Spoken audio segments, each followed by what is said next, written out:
êtes de gros paresseux. Parce que je n'arrive pas à comprendre comment depuis des années que vous êtes de l'autre côté du pays là-bas. Vos familles continuent de souffrir ici en Afrique. Vos familles continuent de misérer ici en Afrique. Les familles qui souffrent au pays alors qu'elles ont un parent à l'étranger, c'est de votre faute. Je ne connais aucun Africain lorsqu'il quitte le pays, il ne part pas plein d'ambition pour son pays. Je ne connais aucun Africain lorsqu'il quitte son pays, il ne pense pas à mettre sa famille bien. Je ne connais aucun Africain lorsqu'il quitte son pays, il ne pense pas à mettre ses parents à l'abri.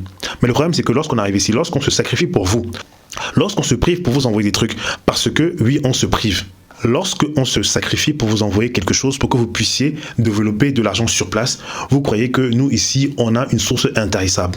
Lorsque quelqu'un se prive pour vous envoyer 1000, 2000 euros, 4000 euros, 5000 euros, peu importe le montant, c'est parce qu'il s'est privé, lui, pour que vous, de votre côté, vous ayez une source de revenus sur place.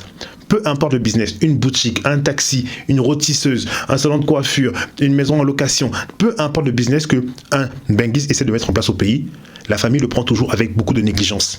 Pourquoi? Parce qu'il pense que s'il a pu envoyer 10 000, s'il a pu envoyer 20 000, s'il a pu envoyer 5 000, il peut envoyer plus, il peut encore en envoyer.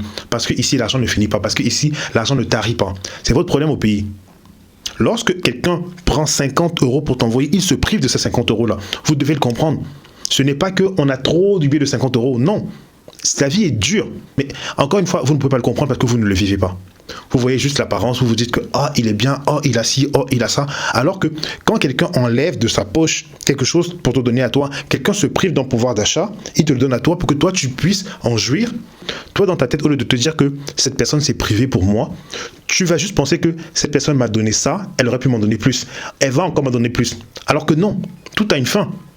Lorsque quelqu'un se sacrifie pour vous créer un business sur place, prenez-le avec beaucoup de gratitude. Prenez-le avec beaucoup de reconnaissance parce que ce qu'il fait là, il ne peut pas le faire tous les jours. Et c'est pour ça que vous restez pauvre. C'est pour ça que malgré le fait que vous ayez un parent à l'étranger, vous restez pauvre. Parce que lorsque ces parents-là, lorsque ces personnes ont fait des sacrifices pour vous, vous n'avez pas été à la hauteur de ces sacrifices-là. C'est tout.